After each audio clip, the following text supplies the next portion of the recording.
Assalamualaikum warahmatullahi wabarakatuh. Kesempatan kali ini saya akan menyampaikan beberapa hal sebagai motivasi untuk teman-teman semuanya yang mungkin pada hari ini, kesempatan ini, atau mungkin saat-saat sekarang ini dalam keadaan galau, dalam keadaan susah, maka dengarkan cerita saya ini. Di Manchester dulu pada tahun 1948, itu ada seorang laki-laki bernama Bihani. Bihani ya, bukan, kalau di Indonesia ini Bihani mungkin perempuan, tapi ini pelajaran. Bihani ini teman-teman, dia berada atau dia sedang sakit dengan sakit yang sangat kronis. Maka suatu hari karena sakitnya ini dia kemudian muntah darah, maka dia pun kemudian dibawa ke rumah sakit. Setelah sampai di rumah sakit, akhirnya dia pun cuci darah, dia harus makan ini, makan itu, yang dia sebenarnya tidak suka. Maka suatu hari pun dia mengatakan, kayaknya umur saya, sebagaimana prediksi dokter, umur Anda tidak akan lama. Artinya, ya tidak lama lagi akan meninggal dunia. Akhirnya, dia pun kemudian memikirkan hal-hal yang positif di dalam hidupnya. Akhirnya dia mengatakan, saya punya cita-cita. Cita-cita saya itu adalah ingin keliling dunia. Maka dia pun mengungkapkan perasaan atau cita-cita tersebut kepada dokter yang merawatnya. Akhirnya dokter tidak setuju. Dokter mengatakan, kamu akan pergi dan kamu akan mengubur dirimu sendiri di perjalanan. Karena umurmu ini tidak lama lagi. Tinggal hitungan hari. Hitungan hari, coba bayangkan. Maka akan tetapi dia ngotot. Dia mengatakan, sebelum betul saya akan mati, betul saya akan meninggalkan dunia, tapi sebelum saya meninggalkan dunia, saya berharap cita-cita saya dulu, saya pergi. Atau saya berangkat dengan cita-cita saya itu, keinginan saya tersebut, saya meninggal dimanapun, di jalan terserah. Yang penting saya berangkat. Akhirnya dia tinggalkan rumah sakit, dia keluar rumah sakit, dalam keadaan, ya seperti itu, dalam keadaan sakit yang sangat parah. Akhirnya dia pun keluar dari rumah sakit, dia persiapkan segala persiapan untuk perjalanan.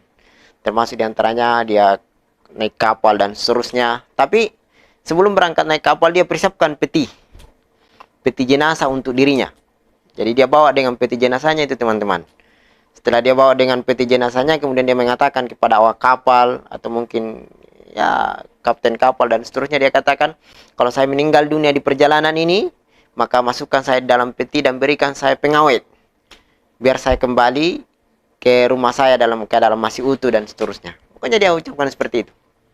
Maka berangkatlah dia dalam keadaan ya nyawa tinggal setengah lah istilahnya ya. Baik, akhirnya dia berjalan, berangkat. Ternyata di tengah jalan teman-teman, dia kemudian berpikir, dia merasakan ketika dia berpikir positif dan kemudian dia bahagia karena ingin meraih cita-cita dan harapannya selama ini untuk keliling dunia, maka dia pun merasa bahagia. Dia merasa senang, dia merasa ya bersyukur, walaupun dia kafir, tapi dia bersyukur. Bayangkan, dia bersyukur, dia bahagia, dia senang, dia nikmati kehidupannya di perjalanan, dia nikmati pemandangan-pemandangan yang indah.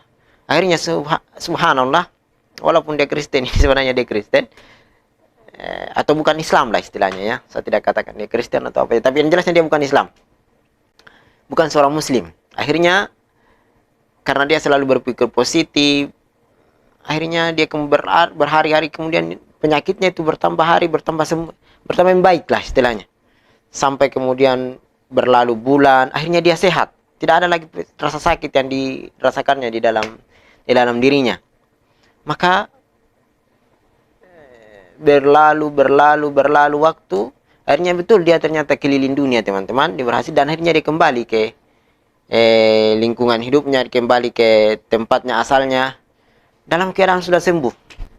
Pelajaran apa yang bisa kita ambil teman-teman? Pelajaran yang paling penting adalah bahwasanya kita mestinya selalu berpikir positif. Bayangkan orang ini, Bihani ini, dia sudah siapkan peti jenazahnya untuk dirinya sendiri. Karena dia betul-betul diagnosa dokter mengatakan umurmu tidak akan tinggal hitungan hari. Akan tetapi ketika dia berpikiran positif, maka akhirnya subhanallah, maka dia pun sembuh. Dia menikmati hidupnya dalam keadaan bahagia, tidak memikirkan masalah-masalah yang dia membuatnya sumpek, susah. Dia selalu berpikir positif, subhanallah. Maka teman-teman, kalau orang bukan muslim saja keadaannya seperti itu, maka apalagi dengan kita. Seorang muslim, dia tidak boleh berputus asa. Seorang muslim dia selalu optimis di dalam kehidupannya. Seorang muslim dia punya Allah Subhanahu wa taala yang dengannya dia harus berpikir positif, dengannya dia perlu bersandar kepada Allah, dengannya dia harus yakin bahwasanya semua ada di tangan Allah, dia perbaiki hubungannya kepada Allah, maka semua akan aman-aman saja. Maka seorang muslim berbahagialah selalu. Apapun yang terjadi, seorang muslim dia harus selalu berbahagia, karena di balik ujian itu ada pahala, dan di balik kesenangan dan kebahagiaan itu ada kesyukuran, maka dia pun mendapatkan pahala. Baiklah teman-teman, itu dia. Selamat berbahagia, selamat menempuh kehidupan bahagia, selamat menikmati kehidupan, dan jangan lupa bersandar kepada Allah Subhanahu wa taala. Assalamualaikum warahmatullahi wabarakatuh.